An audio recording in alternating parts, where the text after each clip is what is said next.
Bom dia, pessoal, tudo bem?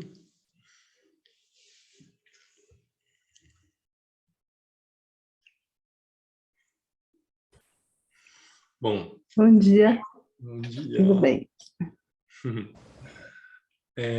A gente terminou, né, no nosso último encontro, a primeira parte sobre alguns tipos de meditação, na nossa reflexão na semana passada, e hoje a gente vai refletir sobre a meditação reflexiva.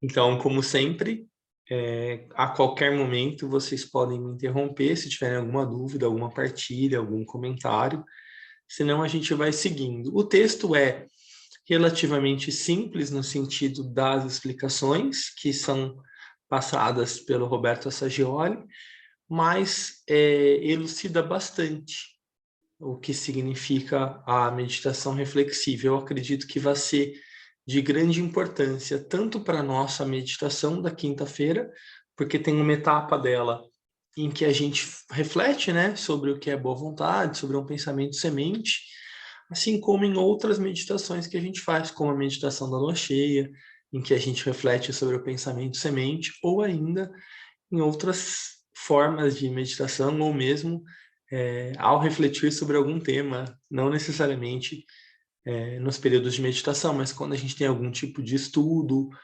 enfim, acho que vai ser muito rica para todos nós. A mais simples definição do primeiro tipo de meditação mencionada é simplesmente pensar. Então a gente pode talvez relacionar, refletir com pensar. Essa é uma afirmação correta até certo ponto, mas não vai muito longe, pois em geral não pensamos muito sobre o pensar.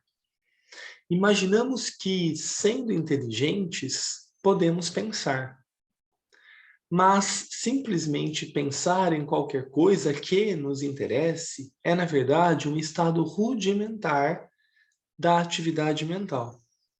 Lembra que quando a gente estudou sobre concentração, a gente viu também que quando a gente tem uma motivação externa para nos concentrar em algo, a gente tem mais facilidade do que simplesmente quando a gente quer se concentrar, né? Então aqui é a mesma coisa, quando eu penso em algo que seja do meu interesse, naturalmente eu tenho uma motivação para pensar, mas o meu pensar fica restrito àquilo. E o que a gente deve, enquanto seres humanos, desenvolver é a habilidade de se concentrar pelo simples fato de focar a mente, não quando eu tenho uma motivação, e a mesma coisa aqui sobre a reflexão, né?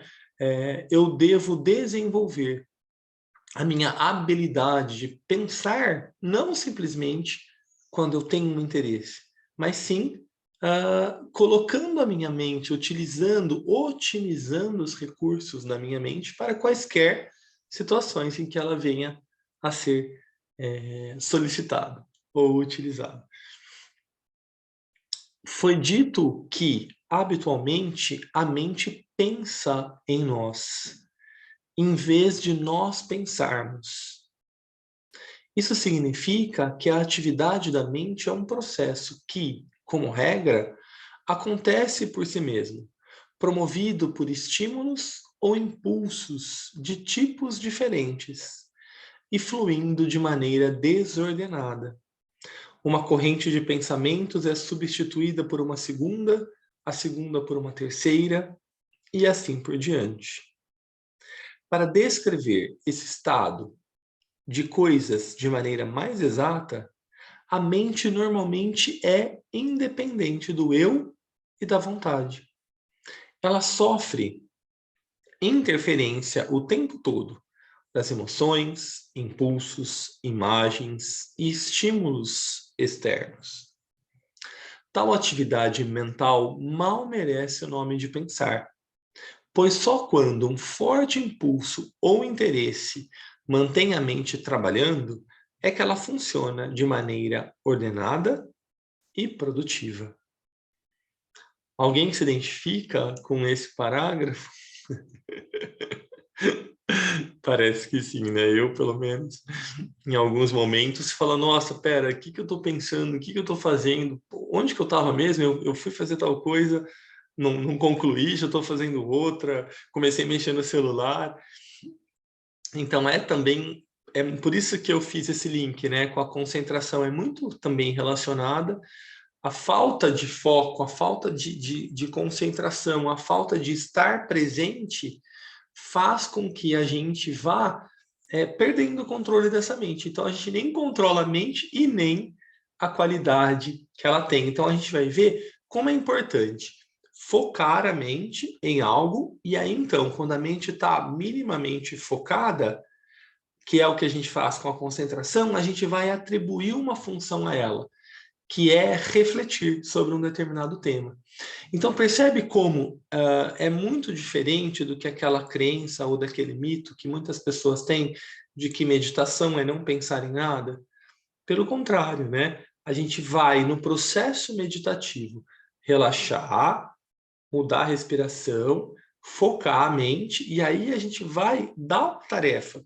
A gente vai atribuir algo à mente, mas que a gente vai conseguir, ao estar com ela focada, a gente vai conseguir dar um uso mais elevado para essa mente, onde ela vai conseguir refletir, se aprofundar, onde ela vai conseguir linkar, através da reflexão, a mente concreta com a mente abstrata, que a gente falou bastante no encontro de ontem. Então, quem quiser assistir também, depois eu vou colocar no nosso canal do YouTube. Mas dá para a gente fazer esses tipos de links. Tudo bem até aqui? Sim, tudo bem. Sim. Obrigado. A meditação espontânea, que poderíamos chamar de inconsciente ou não percebida, é praticada frequentemente por pessoas que não lhe dão esse nome. O cientista solucionando um problema, o filósofo refletindo sobre um conceito, o executivo planejando inteligentemente a organização dos seus negócios. Todos eles são exemplos disso, pois todos demonstram o uso coerente e organizado da mente, ou da faculdade de pensar. Devemos reconhecer a verdade um tanto inesperada, de que essas pessoas frequentemente pensam, e na verdade meditam, mais eficientemente do que muitos dos que trilham o caminho espiritual. Olha só que interessante, a gente já falou algumas vezes sobre isso, né? Esses últimos tendem a tornar-se negativos e passivos. Aqui o negativo é como polaridade, tá? É como passivo mesmo, aquele que recebe. E a negligenciar ou bloquear a atividade coerente e sequencial da mente por um excesso de emoção e sentimento. Então, às vezes a pessoa começa a meditar, mas aí ela é envolvida por uma emoção que muitas vezes é uma emoção positiva, uma aspiração, uma percepção mística, mas aí para o processo meditativo para ficar envolvido nessa energia, porque a pessoa ficou confortável, porque é gostoso também, né? Mas é muito mais um relaxamento do que uma meditação. Então também é importante a gente ficar atento a esse tipo de coisa. Não tem nada de errado relaxar também, tá, pessoal? É só para a gente saber que uma coisa é uma coisa e outra coisa é outra coisa. Onde que a gente está? Ops, acho que eu passei um pouquinho. Isso, como algo preliminar. Isso. Como algo preliminar, obrigado, Lu, à verdadeira meditação, devemos compreender, então, que a mente é, na verdade, uma ferramenta interna, da qual devemos nos desidentificar a fim de facilitar o seu uso apropriado. Então, por quê? Né? De novo, para a gente não confundir a mente com o pensador. Lembra que a gente fez o exercício de desidentificação? Eu tenho uma mente, mas eu não sou uma mente. Eu tenho emoções, mas eu não sou as emoções. Eu tenho um corpo, mas eu não sou o corpo. É a gente reconhecer que a gente é esse eu observador. E a gente tem esse recurso na mente. Esse é o primeiro passo, é a gente se dissociar para depois integrar de uma maneira mais ordenada, mais organizada. Porque hoje, do jeito que é, a gente mal reconhece os limites aí do que eu sou e do que é minha mente. Eu acho que eu sou a própria mente. Porque muitas vezes, na maioria das vezes, é a mente que me leva para um ou outro lugar, e não o inverso. Eu me apropriar, a gente tem falado disso bastante também nas últimas meditações que a gente tem feito, de cada vez mais se colocar como eu observador, cada vez mais reconhecer que a consciência é de uma natureza diferente dos pensamentos, das emoções, das sensações, e então a gente cada vez mais dissociando para depois integrar, harmonizar.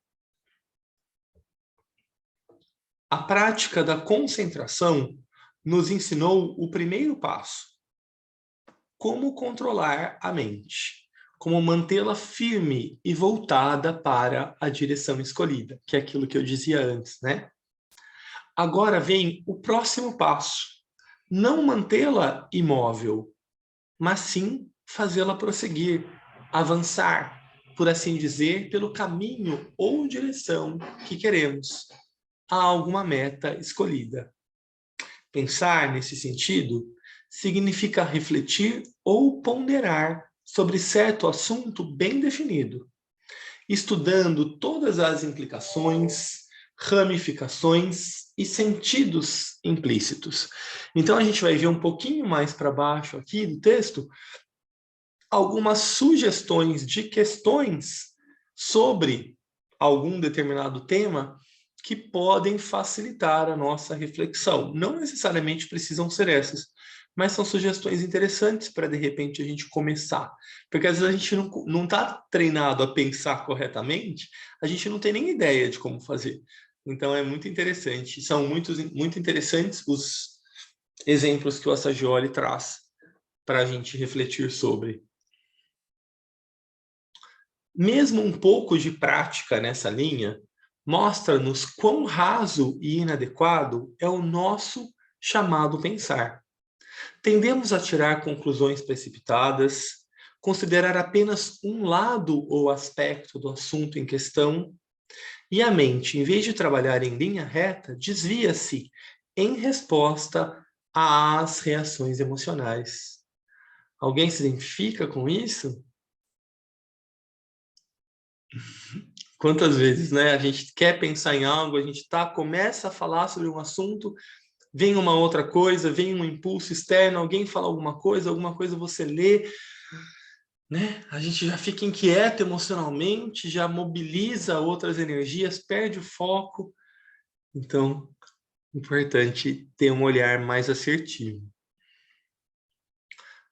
O primeiro requisito, então, para desenvolver a arte de pensar é dedicar íntima atenção ao processo de pensar. Por exemplo, perceber imediatamente quando seu curso começa a se desviar como resultado de reações emocionais ou atitudes mentais pré-concebidas, ou como frequentemente é o caso, em resposta ao processo de associação mecânica, que leva a mente por uma série de assuntos afins até um ponto distante do assunto inicial. Então, o primeiro passo, de novo, aqui é a observação, Então, é prestar atenção, reconhecer como é que é o meu processo de pensamento, E aí a gente começa a perceber, quando estou pensando sobre algo, quando eu começo a desviar. Então, de novo, sem crítica, sem se perdoando, reconhecendo a limitação, mas observando. Então, prestando atenção, quando eu começo a pensar em algo, quais são as armadilhas que se apresentam? Quando eu começo a desviar e perceber esse desvio e voltar para o ponto inicial. É muito comum esse tipo de desvio acontecer. A gente só precisa ir retomando, percebendo onde que estão os gatilhos que estão me levando para o caminho diferente e voltar. Então, tanto em relação a esses próprios impulsos do que vem de fora, e principalmente minha reação emocional, quanto também em relação à minha mente, que vai associando um assunto ao outro, ao outro, ao outro, ao outro, e quando eu vi, eu saí da linha que eu tinha estabelecido. Então, tem duas armadilhas aí a observar que são muito recorrentes. Quando as minhas respostas emocionais ou reações emocionais vão me direcionando para um outro lugar, ou quando, mesmo quando eu estou um pouco mais focado, um pouco mais polarizado na mente, a minha mente também vai fazendo associações, porque é assim que muitas mentes trabalham, e aí, a partir dessas associações, eu vou ligando um assunto ao outro. Quando eu vi, eu já estou pensando, gastando minha energia, meu tempo, com coisas que eram distantes daquilo que eu tinha estabelecido para mim como meta. O segundo, então, pré-requisito é a persistência. Então, primeiro a observação, depois a persistência. Aqui, algo muito curioso acontece. Inicialmente, depois de alguns minutos de pensamento reflexivo, ficamos certos de que o assunto foi esgotado, de que não resta nada para pensar sobre ele. Então, também é bem comum, a gente conseguiu, né, observar, não tô fugindo do assunto, tô aqui, não tô, né, minhas emoções estão controladinhas em alguma medida. Aí eu pensei, aí eu demorei 2 minutos pensando, eu já acho que eu esgotei o assunto. Por quê? Em geral, porque a gente tem um pouco de preguiça mental, a gente quer praticidade, quer resolver, então já consegui. O que tem para fazer agora? Qual que é a próxima? E às vezes a gente não foi acostumado aqui na educação ocidental a refletir, pensar. O processo educacional é muito ligado a memorizar, a decorar, a fazer associações rápidas e práticas. É mais o pensamento filosófico que convida a gente para aprofundar sobre um determinado tema, mas é esse tipo de pensamento que a gente, como estudantes da mente e também da sabedoria eterna, devemos cultivar. Porque é a partir desse pensar reflexivo que a gente consegue, que é também concentrado, que a gente consegue penetrar no significado por trás dos símbolos. É a gente alcançar a sabedoria por trás do ensinamento. Então, é um treino muito importante para todos nós que buscamos algum tipo de desenvolvimento na sabedoria eterna. Então, ficamos certos de que o assunto foi esgotado, que não resta mais nada para pensar sobre ele. Mas, se persistirmos através desse período vazio, onde a gente acha que terminou, né? E continuamos a refletir, começamos a descobrir outros aspectos não percebidos. Podemos até descobrir que o que inicialmente parecia ser uma escassez de conteúdo é, na verdade, uma abundância excessiva, o que os franceses chamam de emaranhado de possibilidades. Então, uma nova dificuldade aparece. Como explorar todos os aspectos e complexidades desse assunto, agora percebidos? E como lidar com a torrente de novas linhas de pensamento? Então, às vezes, quando a gente consegue aprofundar o tema, aí surgem mais coisas, né? Aí a gente também tende a ficar um pouco até perturbado com tantas possibilidades, e aí para onde que a gente vai, o que que a gente faz, e às vezes a gente até se perde um pouco nisso.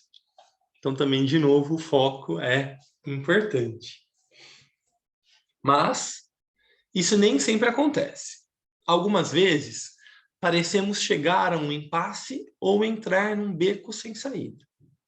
Em tais casos, os estímulos externos, nesse caso aqui, podem ser úteis e bastante legítimos. Quais são esses impulsos externos? Por exemplo, consultar um dicionário ou uma enciclopédia sobre o assunto em consideração, ou ler o que outros descobriram sobre ele. eu gosto sempre, muito, para qualquer coisa que eu vou estudar, eu sempre leio o dicionário no sentido da origem etimológica da palavra. Então, o que é aquela palavra, onde que ela tem a sua origem? Como que foi dado aquele nome para aquela palavra? Então, qual é a qualidade que já está por trás daquele nome? Esse é um exercício que eu faço muito e eu aconselho muito a fazer, porque a gente já começa a penetrar no que está por trás daquela palavra. Qual que é a origem? Qual que é a qualidade que vem há séculos ou até há milênios impregnando aquela palavra? Então, isso é bem legal da gente fazer também. E estudar, se a gente está estudando, sei lá, sobre psicologia, a gente procurar entender um pouco, né? Quais são as principais linhas, os expoentes, o que elas querem dizer basicamente, né? Para que a gente vá tendo outros recursos que vão ajudar nossa mente nesse momento de reflexão. A gente precisa nutrir a mente concreta para fazer a ponte com a mente abstrata, que é onde reside a alma, onde reside a sabedoria de verdade.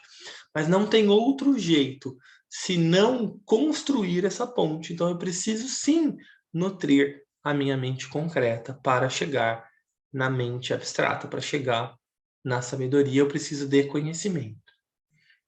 Aplicado, né? Tem outros fatores, mas é importante também não negligenciarmos esse. Outra maneira de escapar desse impasse é fazer uma lista de perguntas que cubram os muitos aspectos possíveis do assunto. Olha que legal essas perguntas que aqui o Assagioli coloca para a gente como sugestões.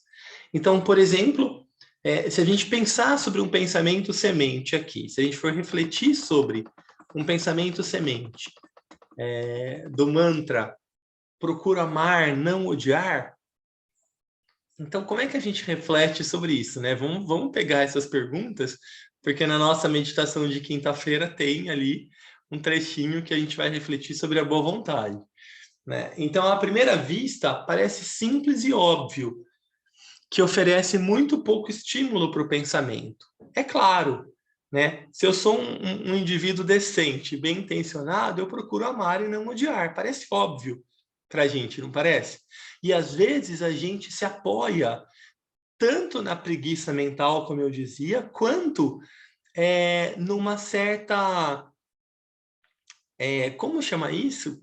Fugiu o termo para mim. Quando eu acho que eu já sei algo sobre uma coisa. Parece óbvio, eu me sinto... Nossa, fugiu a palavra, daqui a pouco eu lembro.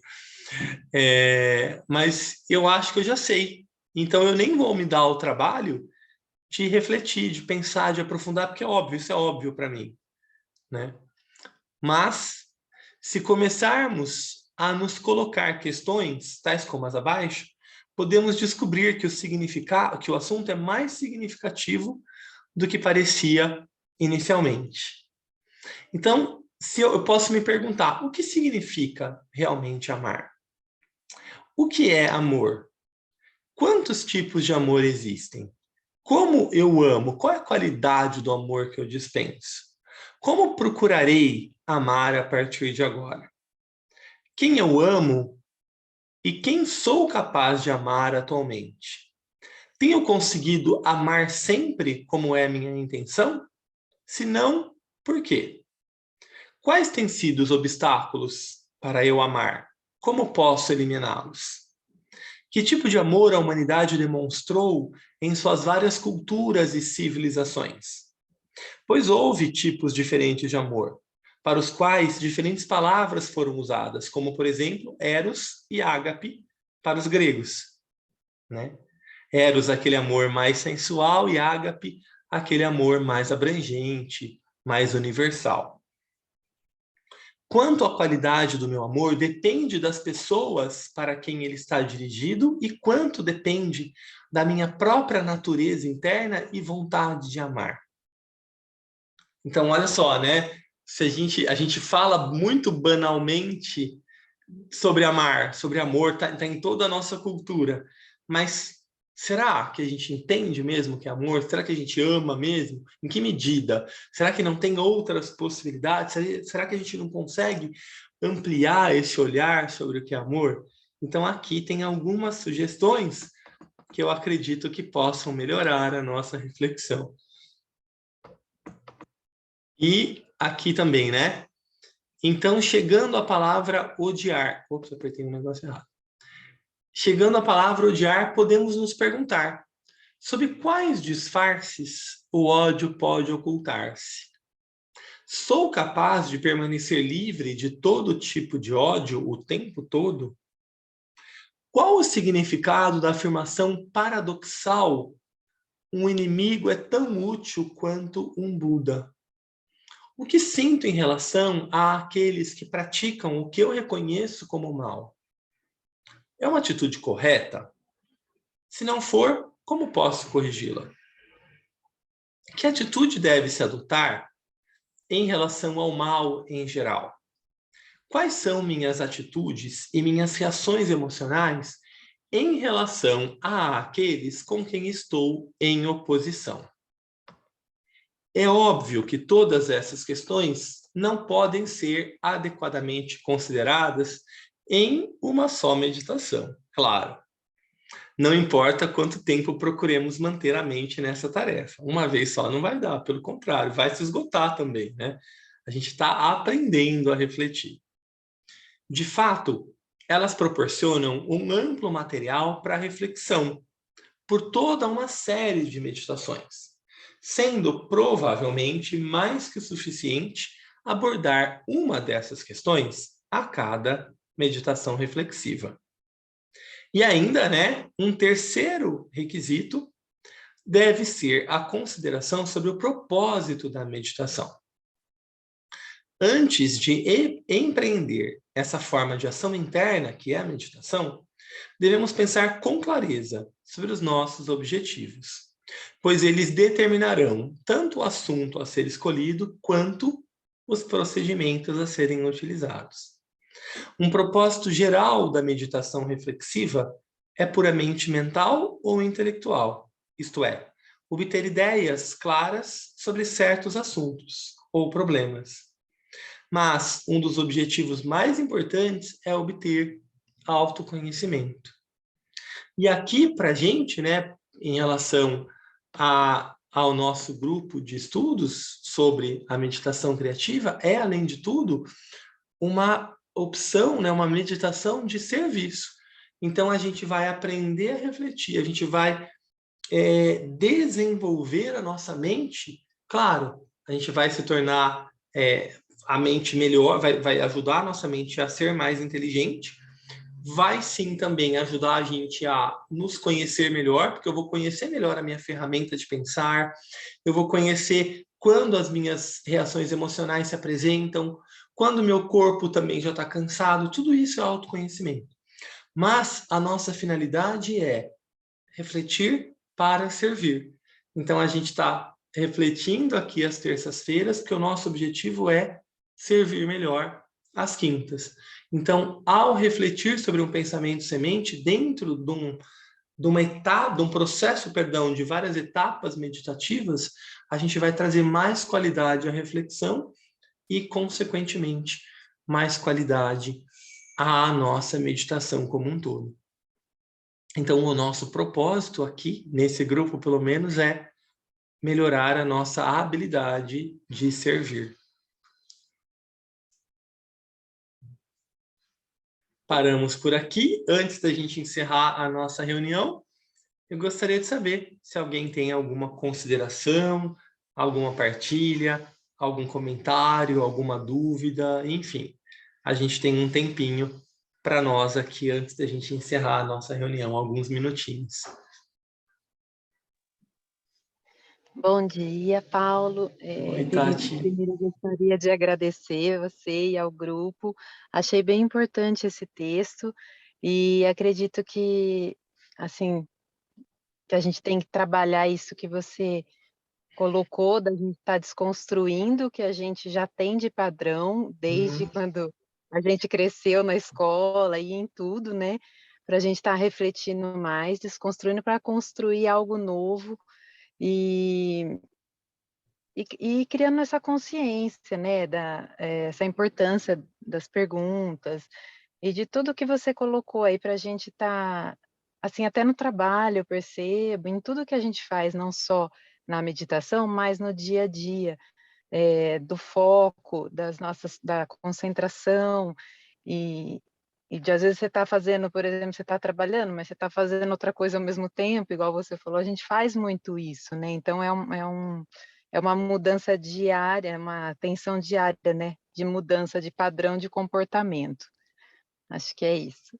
Obrigada. Obrigado você, imagina, é isso mesmo.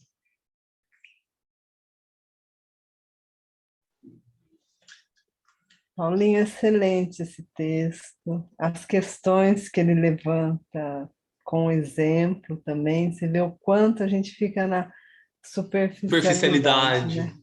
Gente, esse daí é tudo para mim, porque realmente a gente tem uma tendência, até no momento que a gente está em serviço, né, de meditação, na concentração, a gente ainda consegue, né, ter que chamar atenção, né, ficar mesmo prestando atenção para a mente não pular, porque senão ela pula.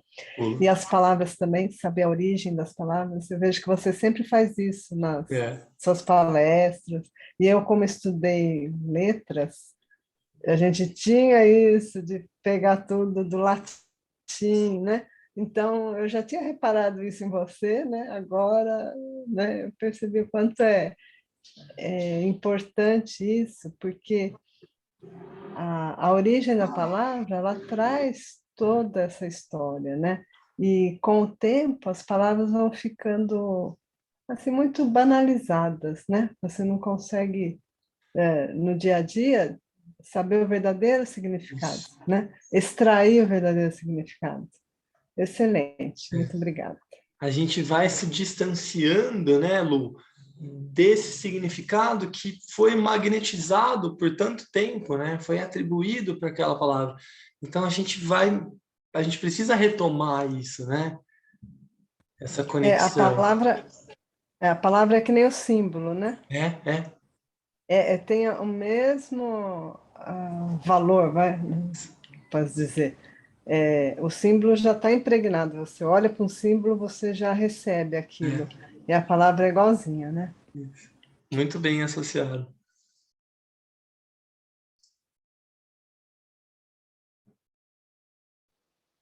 Paulinho, gostaria de agradecer. Muito rico esse texto, realmente ele é sensacional.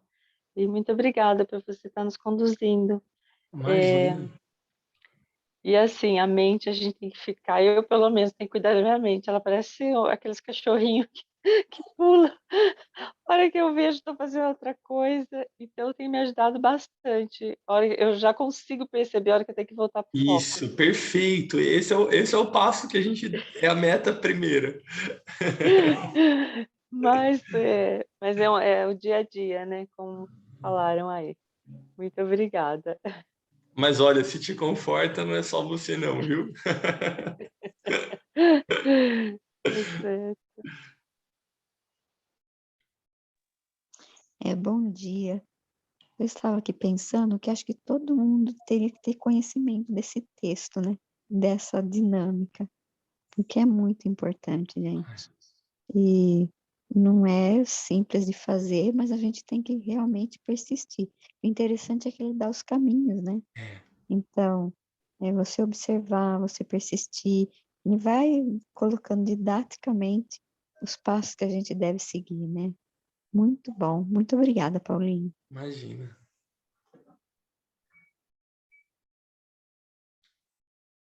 Vou parar aqui a gravação.